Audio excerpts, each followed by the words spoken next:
अगर आपको भी ये मूवी देखनी है तो डिस्क्रिप्शन में नीचे दिए गए लिंक पर जाके क्लिक करें और वहाँ से आप मूवी डाउनलोड भी कर सकते हैं और देख भी सकते हैं। दोस्तों, लंबे इंतजार के बाद आखिरकार पुष्पा 2 द रूल सिनेमा घरों में रिलीज हो चुकी है और आते ही इसने बॉक्स ऑफिस पर धमाका कर दिया है।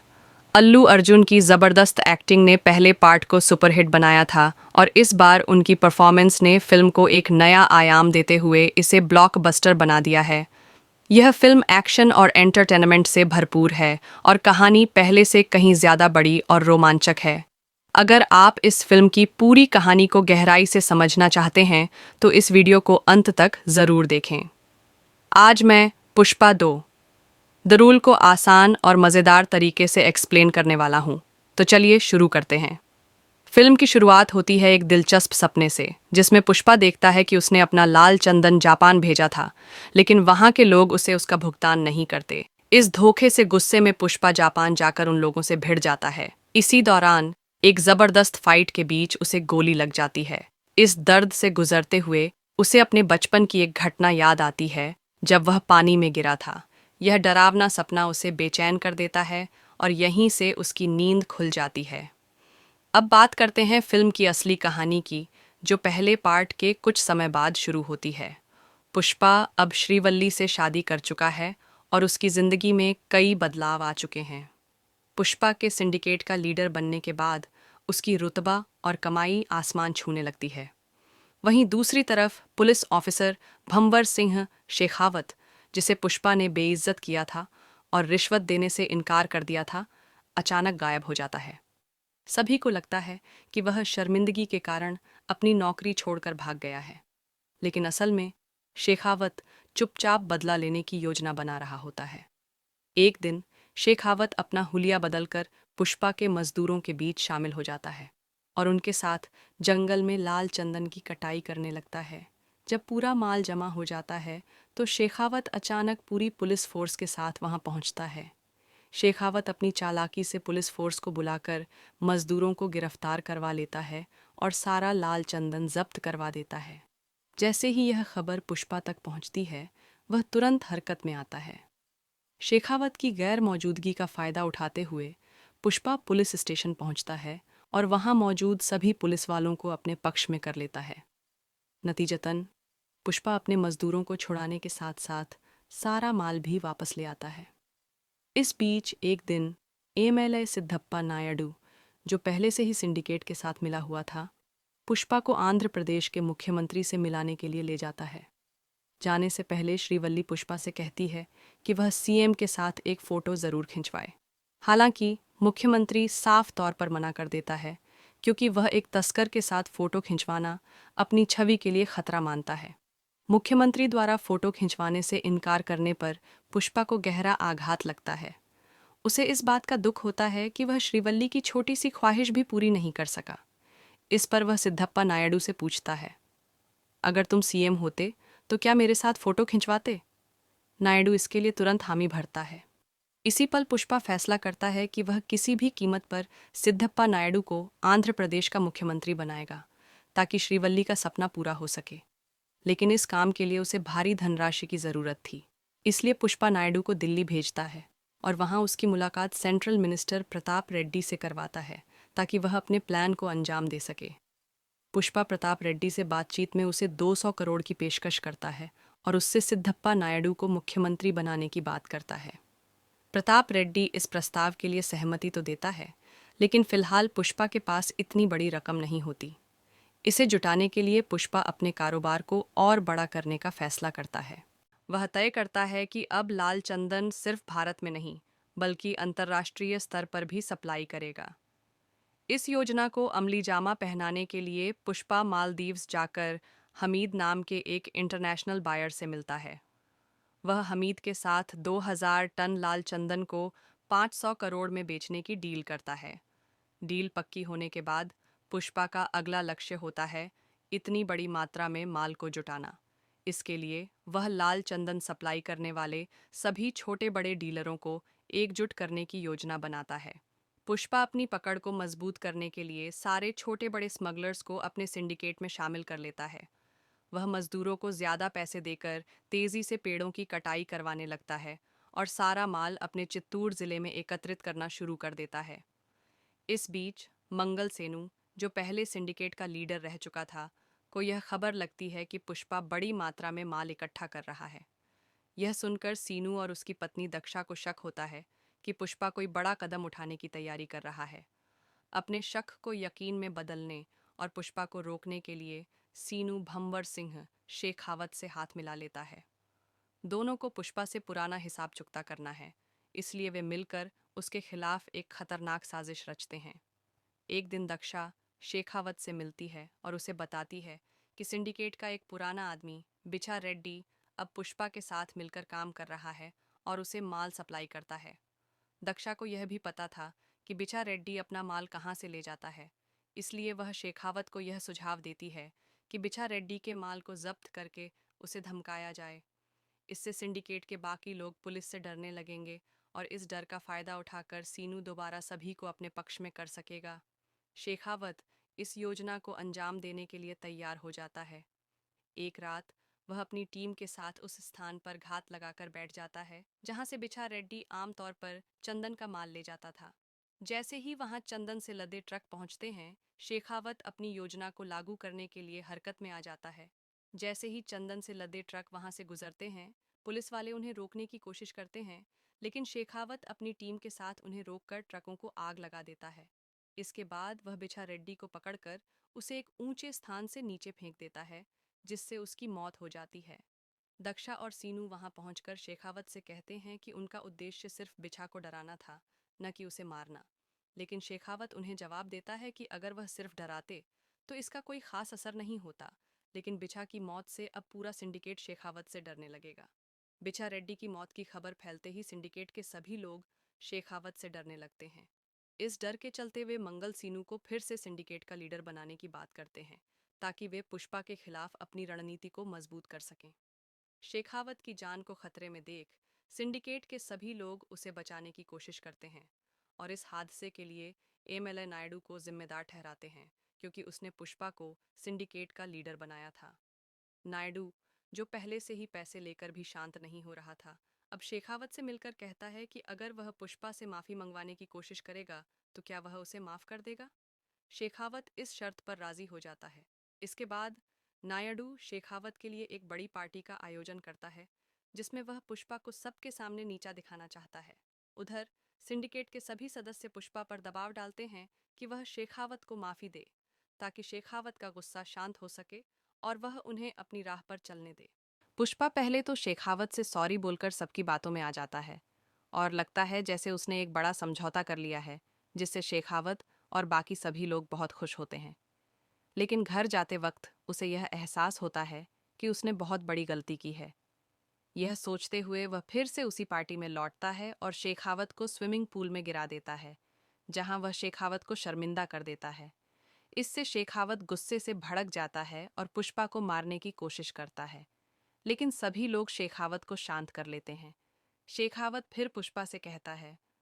शेखावत ने पुष्पा को चेतावनी दी कि वह उसे मारने की बजाय उसका सारा माल जब्त करके उसे कंगाल बना देगा। इसके जवाब में पुष्पा चैलेंज करता है कि अगले सोमवार को उसका 2000 टन माल चेन्नई जाने वाला है। अगर शेखावत एक भी ट्रक को पकड़ सका तो वह खुद सिंडिकेट छोड़कर फिर से मजदूरी करने पर मजबूर हो जाएगा। सोमवार का दिन आता है और शेखावत अपनी पूरी पुलिस फोर्स के साथ हर चेक पोस्ट पर घेराबंदी कर लेता है, वहां ट्रक्स के आने का इंतजार करता है। लेकिन जब ट्रक वहां नहीं पहुंचते तो उसे शक होता है।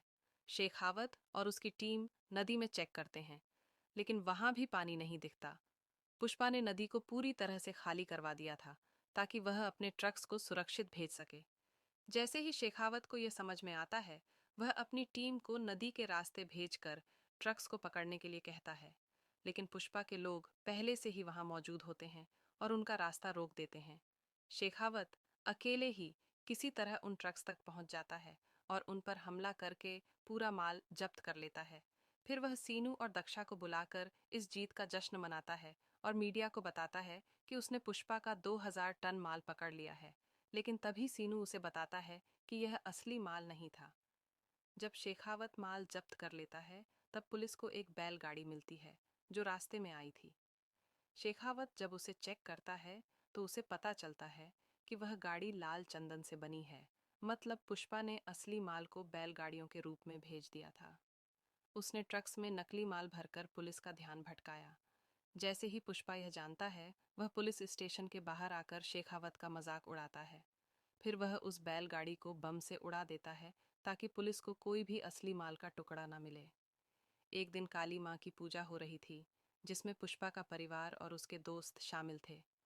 पूजा के दौरान सबको यह खबर मिलती है कि श्रीवल्ली प्रेग्नेंट है, और यह सुनकर पुष्पा भावुक हो जाता है। वह माँ काली के रूप में पूजा में नाचते हुए अपने लिए एक बेटी की प्रार्थना करता है, क्योंकि उसे अपने परिवार का नाम आगे बढ़ाने की इच्छा थी। पूजा के बाद कुछ गुंडे मोहन की बेटी को परेशान करते हैं, जिस पर पुष्पा गुस्से में आकर उन गुंडों को बुरी तरह से पीट देता है, लेकिन इसके बावजूद स्थिति और भी बिगड़ जाती है। पुष्पा के परिवार में तकरार के बाद मोहन उसे अपने परिवार से दूर रहने की सलाह देता है, जिसके बाद श्रीवल्ली मोहन को जमकर बेइज्जत करती है और दोनों वहां से चले जाते हैं। इस विवाद के बाद पुष्पा अपने लाल चंदन को चेन्नई से रामेश्वरम भेजता है, जहां से यह श्रीलंका जाने वाला था, और फिर मालदीव्स का हमीद उसे दूसरे देशों में बेचने वाला था। यह 2000 टन माल कहाँ है, यह राज सिर्फ जक्का रेड्डी ही जानता था। जब जक्का रामेश्वरम जाता है, शेखावत अपने एक आदमी को उसकी पिछड़ी ओर भेजकर पता लगवाता है कि वह माल कहाँ है। इसके बाद शेखावत पुलिस के साथ उस रास्ते की घेराबंदी करता है। रामेश्वरम के समुद्री तट पर पहुंचकर शेखावत और पुलिस वाले बोट्स में सर्च करते हैं, लेकिन उन्हें माल नहीं मिलता। दरअसल वह चंदन से बनी बैलगाड़ियां बोट के नीचे पानी में छिपाकर रखी हुई थीं और रस्सी से बांधकर सुरक्षित की गई थीं। जैसे ही पुलिस वाले बोट से बाहर आते हैं, नाव वाले उस माल को लेकर श्रीलंका की ओर बढ़ जाते हैं, क्योंकि यह वहां से ज्यादा दूर नहीं था। शेखावत बोट्स का पीछा करता है, लेकिन वे बॉर्डर क्रॉस कर लेते हैं। फिशिंग बोट्स को बॉर्डर पार करने की अनुमति थी, लेकिन भारतीय पुलिस को उस सीमा में जाने की इजाज़त नहीं थी। फिर वह सारा माल श्रीलंका पहुंच जाता है, और कुछ दिनों बाद हमीद पुष्पा को 10,000 करोड़ रुपए देता है, जिसमें से 500 करोड़ रुपए वह सेंट्रल मिनिस्टर प्रताप रेड्डी को भेजता है। इसके बाद प्रताप रेड्डी की मदद से सिद्धप्पा नायडू को आंध्र प्रदेश का मुख्यमंत्री बना दिया जाता है। सीएम बनने के बाद नायडू तुरंत पुष्पा के घर जाता है और उसके पूरे परिवार के साथ फोटो खिंचवाता है। वहीं शेखावत अपनी हार से काफ़ी परेशान हो जाता है, और अब यह मीडिया के जरिए सामने आने वाला था कि पुलिस ने जो माल पकड़ा था वह नकली था। इस बदनामी से शेखावत बहुत डर जाता है। वह इस राज के सामने आने से पहले ही नकली माल को जलाने का फैसला करता है, लेकिन उसे यह लगता है कि अगर उसने लकड़ी को जलाया तो लोग समझेंगे कि यह काम खुद पुलिस ने किया है। इसलिए शेखावत उस गोडाउन में आग लगाता है और साथ ही खुद भी उस आग में जलकर आत्महत्या कर लेता है, क्योंकि वह अब और अधिक बेइज्जती नहीं सह सकता था। इस तरह से वह पुष्पा से हार मानकर मर जाता है। दूसरी ओर पुष्पा के घर में सब कुछ ठीक चल रहा था, लेकिन एक दिन अचानक उसके भाई मोहन की बेटी कावेरी को कुछ गुंडे किडनैप कर लेते हैं और मोहन से 50 करोड़ की फिरौती मांगते हैं। यह वही गुंडे थे जिन्होंने पूजा के दिन कावेरी को छेड़ा था, और पुष्पा ने उन्हें सख्त सजा दी थी। अब बदला लेने के लिए उन्होंने कावेरी को किडनैप कर लिया, क्योंकि उन्हें पता था कि मोहन पुष्पा का भाई है और उसकी बेटी को उठाने से पुष्पा जरूर उनके सामने आएगा। मोहन की बीवी जब पुष्पा के पास मदद के लिए जाती है, तो वह पूरे शहर की नाकाबंदी कर देता है। पुष्पा अपने आदमियों को कावेरी को ढूंढने का आदेश देता है, और साथ ही टीवी पर लाइव आकर उन गुंडों को धमकी देता है कि अगर कावेरी को कुछ हुआ तो वह उन्हें सबक सिखाएगा। प्रताप रेड्डी सीएम नायडू से मिलकर उसे बताता है कि पुष्पा को यह सब रोकने के लिए कहे, क्योंकि उन गुंडों का लीडर उसका भतीजा बुग्गा रेड्डी है। यह सुनकर नायडू काफी घबराया, क्योंकि वह जानता था कि प्रताप रेड्डी बहुत ही प्रभावशाली और खतरनाक आदमी है। अगर बुग्गा को कुछ हुआ तो न सिर्फ सीएम बल्कि पूरे सिंडिकेट की मुश्किलें बढ़ सकती थीं। इस वजह से नायडू पुष्पा को कॉल करके उसे बुग्गा का पीछा छोड़ने के लिए कहता है। लेकिन पुष्पा ने नायडू की बात नहीं मानी, और वह बुग्गा के बताए हुए एड्रेस पर अकेला और पैसे लेकर पहुंच जाता है। वहां उन गुंडों ने उसे घेर लिया। पुष्पा को मारने का प्लान बनाते हुए गुंडे उसे पकड़कर पैसे लेकर हाथ पैर बांध देते हैं और उसकी पिटाई शुरू कर देते हैं। इस बीच वे कावेरी के साथ भी बुरा सलूक करते हैं। हालांकि पुष्पा हाथ पैर बंधे होने के बावजूद हार मानने वाला नहीं था। उसने अपनी रस्सी काटी और एक एक करके सभी गुंडों को नष्ट करना शुरू कर दिया। आखिरकार वह बुग्गा को मारने ही वाला था, लेकिन तब बुग्गा के बाप और उसके साथ कुछ और लोग वहां पहुंचते हैं। वे पुष्पा को रोकने की कोशिश करते हैं, लेकिन पुष्पा ने उन्हें नहीं छोड़ा और बुग्गा को मार डाला। अब बुग्गा का बाप गुस्से में आकर कावेरी को लेकर जाने लगता है, लेकिन पुष्पा ने उसे भी नहीं छोड़ा और उसे भी सख्त सजा दी। कावेरी को बचाने के बाद पुष्पा की निष्ठा और बहादुरी ने मोहन का दिल जीत लिया। मोहन अब उसे अपना भाई मानने लगा था, क्योंकि उसने अपनी भतीजी के लिए इतनी बड़ी जंग लड़ी थी। कुछ दिन बाद कावेरी की शादी तय होती है और मोहन शादी का कार्ड लेकर पुष्पा के घर जाता है, लेकिन पुष्पा उससे मिलने नहीं आता। इस पर मोहन उसकी माँ से माफ़ी मांगता है और कहता है कि अगर वे लोग शादी में नहीं आएंगे तो वह शादी नहीं कराएंगे। मोहन के जाने के बाद श्रीवल्ली पुष्पा को शादी का कार्ड दिखाती है और परिवार के सभी सदस्य उम्मीद करते हैं कि वे इस खुशी के मौके पर एक साथ होंगे। पुष्पा के घर वालों का नाम देखकर उसका दिल पिघल जाता है और वह मोहन को माफ़ कर देता है। इसके बाद कावेरी की शादी का दिन आता है, जिसमें पुष्पा और उसका पूरा परिवार शामिल होते हैं। इस खुशी के मौके पर परिवार फिर से एक हो जाता है। वहीं दूसरी तरफ प्रताप रेड्डी के घर में उसके भाई और भतीजे की शोक सभा चल रही थी, जिसमें सिंडिकेट के कई लोग और पुष्पा के पुराने दुश्मन भी शामिल होते हैं। जॉली रेड्डी भी वहां आता है, जिसे पुष्पा ने पिछले पार्ट में बहुत बुरी तरह से पीट कर घायल कर दिया था। जॉली अब ठीक हो चुका था और बदला लेने के लिए वह प्रताप रेड्डी से मिल जाता है। इसके बाद प्रताप रेड्डी एक नए आदमी से हाथ मिलाता है, जो कावेरी की शादी में गिफ्ट के रूप में एक बम भेजता है। वह व्यक्ति दूर खड़े होकर बम को ब्लास्ट कर देता है, और यह व्यक्ति शिखावत भी हो सकता है, जो अब तक मरा नहीं था, या फिर कोई और दुश्मन जो पुष्पा से बदला लेने का मौका ढूंढ रहा था। इस बम धमाके में शायद पुष्पा के परिवार के सदस्य मारे जाएंगे और पुष्पा अकेला जिंदा बच जाएगा। इस घटना के बाद पुष्पा अपना बदला लेने के लिए तैयार हो जाएगा और यह पूरी कहानी तीसरे पार्ट पुष्पा 3 द रैम्पेज में आगे बढ़ेगी, जहां पुष्पा अपने परिवार की मौत का बदला लेगा। तो दोस्तों, यह था पुष्पा 2 का एक्सप्लेनेशन।